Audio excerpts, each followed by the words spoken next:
सुबह के 5:30 बजे मैं जब सोकर उठी तो मैंने खिड़की से देखा तो पूरे जगह ही धुंध जमी हुई थी। ऐसा लग रहा था कि हम रांची में नहीं बल्कि शिमला मनाली में हो। यहाँ इतना धुंध हमें तो लगा ही नहीं था कि सूरज भी निकलेगा। दूर की तो छोड़िए, न पास में भी कुछ दिखाई नहीं दे रहा था। तो हेलो फ्रेंड्स, कैसे हैं आप सब। आशा करती हूँ आप सब अच्छे से होंगे और अपने घरों में मस्त होंगे। सो फ्रेंड, रांची में देखिए ये ऐसा लग रहा है जैसे कि हम लोग शिमला मनाली घूमने आए हों। धुंध ही धुंध। सुबह के 7 बजे तक भी ये धुंध साफ नहीं हुआ था। ये देखिए हल्का हल्का सा छटने लगा था, क्योंकि सुबह 6:30 बजे मेरी बेटी जब स्कूल निकली तो मैं बाहर निकली तो बाहर का नज़ारा कुछ ऐसा था। ये जो सामने के पेड़ में जो फूल खिले हुए हैं लाल और पर्पल कलर के, देखने में इतने सुंदर लगते हैं कि मत पूछिए। बाहर का नज़ारा देखने के बाद मैं घर में आई, क्योंकि बहुत सारे काम पड़े हुए थे और काम को छोड़कर सबसे पहले तो मुझे प्रेस करना था मेरे हस्बैंड का कपड़े, जो कि उन्हें जाना था ड्यूटी पे। तो इसलिए मैं जल्दी से आयरन लगाकर उनके कपड़े प्रेस करने लगी। सुबह में इतने सारे काम होते हैं, उस पर मुझे ये कपड़े प्रेस करने पड़ जाते हैं तो काम भी मेरे रुक जाते हैं। तो मेरा तो मन ही नहीं कर रहा था कि मैं कपड़े प्रेस करूं, लेकिन उन्हें भी ड्यूटी जाने में देर हो रही थी तो मैंने सोचा कि चलो मैं ही कर देती हूँ कपड़े को प्रेस। हस्बैंड के ड्यूटी जाने के बाद मैंने भी सारे काम करके नहा लिया था और मैं बाहर आई हूँ तुलसी में जल ढारने के लिए, क्योंकि बाहर में आंगन में ही मैं हमारे यहाँ तुलसी गाछ लगा हुआ है। फिर मैं बाहर गई, सूर्य भगवान को भी जल ढारा और फिर गुरुवार का दिन था तो मैंने केले के पेड़ में भी मैं जल ढारती हूँ इस दिन। तो मैंने केले के पेड़ में भी जल ढारा। ये देखिए, ये मैंने बाल्टी में केला का एक छोटा सा पौधा लगा के रखा है। हर गुरुवार को मैं इसमें हल्दी मिला हुआ जल ढारती हूँ और इनकी पूजा भी करती हूँ। फिर मैं अंदर आई तो कपड़े धुल गए थे मशीन में, तो मैं गई मशीन से सारे कपड़े एक एक करके निकाल रही थी ताकि मैं इसे धूप में डाल दूं।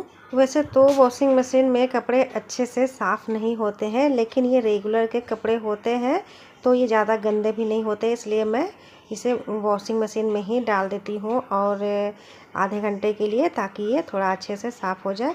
थोड़ा सा ज़्यादा क्वांटिटी में मैं सर्फ डालती हूँ, जिसके से कपड़े साफ़ हो जाते हैं। अगर ज़्यादा जिद्दी दाग होते हैं तो उसे मैं अपने हाथों से ही रगड़ कर पहले साफ़ कर लेती हूँ, फिर उसे मशीन में डालती हूँ, या तो फिर मैं बाल्टी में ही उसे धो लेती हूँ। जैसे ही मैं आराम करने के लिए लेटी ही थी कि डिलीवरी बॉय का फ़ोन आया और मेरा एक पार्सल आया था, जो कि था मेरी बेटी का स्कूल का संस्कृत का बुक। मैंने ये ऑनलाइन ऑर्डर इसलिए किया था कि ये बाहर में थोड़ा ही कॉस्टली मिल रहा था और ये ऑनलाइन में थोड़ा सस्ता मिल रहा था। पता नहीं क्या स्कैम करते हैं ये सीबीएसई बोर्ड वाले, जो कि किताब में अलग ही रेट रहता है और ऑनलाइन में कुछ अलग। और अगर ऑनलाइन से भी कोई बुक या कॉपी मंगाते हैं तो उसमें प्राइस अलग होता है, और जो ऑफलाइन बाहर से मंगाते हैं उसका प्राइस कुछ और ही होता है।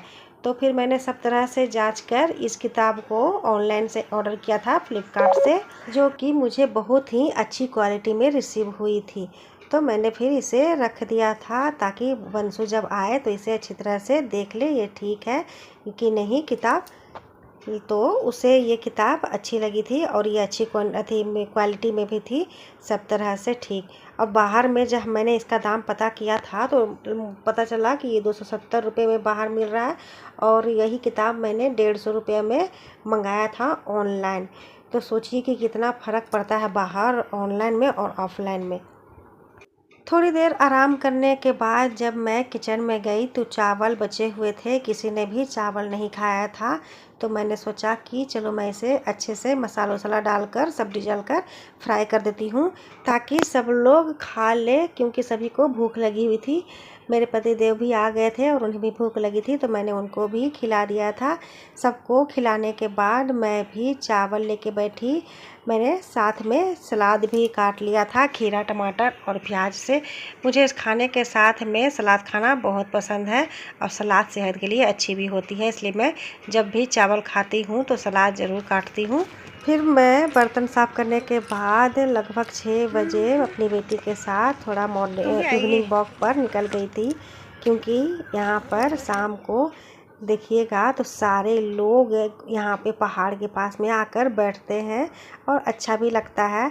बच्चे यहाँ पर क्रिकेट भी खेलते हैं। अब एक पढ़ने करके भी चैनल है, उनसे 9th क्लास में कुछ पढ़े हैं, उनसे पढ़े तो क्या बोलते हैं वो भी इस साल ही लॉन्च किया अपना 10th का बैच। तो कुछ शायद 2000 का ही है वो, और उसको कूपन कोड लगाने के बाद कुछ 1500 से ऊपर ही, पर ऐसा कुछ नहीं बता उसका। और फिर फिज़िक्स वाला भी 2500 रखे हैं अपने बैच का दाम। लेकिन भैया ये हमारे घर तरफ का मंदिर है, जो कि हम लोग यहाँ हमेशा पूजा करने आते हैं। और ये बच्चा देखिए हमारे घर के बगल में ही रहता है, जो कि जैसे ही इसने हमें देखा दौड़कर हमारे पास आने लगा, क्योंकि हम लोग यहाँ पर भगवान के पास प्रणाम करने लगे तो इसे भी लगा कि ये भी प्रणाम करेगा, इसलिए ये दौड़कर जा रहा था प्रणाम करने के लिए। तो समझने लगा ये तो सब। समझता है, ऐसा नहीं है, बहुत ही समझता है।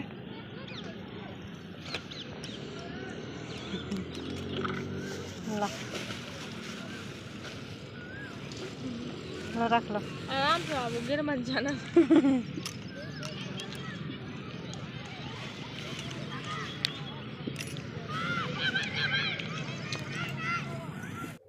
शाम होने लगी थी, सूरज भी डूबने लगा था और अंधेरा होने लगा था। फिर थोड़ी देर बैठने के बाद हम लोग भी अपने घर के लिए निकल गए। सो फ्रेंड, रात के खाने में मैंने कुछ स्पेशल खाना बनाया था, क्योंकि उस दिन ही मेरे बेटे का बोर्ड का रिज़ल्ट आया था, तो उसने बहुत ही अच्छे नंबर लाए थे। तो मैंने उसके लिए बनाया था मटर और पनीर की सब्ज़ी, तड़का, पुलाव और पूरी। सो फ्रेंड, ब्लॉग को करती हूँ अब मैं यहीं पे एंड। तो आपको ये ब्लॉग कैसा लगा हमें कमेंट करके ज़रूर बताइएगा। वीडियो पसंद आई हो तो वीडियो को लाइक करना ना भूलें। चैनल पर नए हैं तो चैनल को सब्सक्राइब भी कर लें। मिलती हूँ अगली ब्लॉग में। Thanks for watching.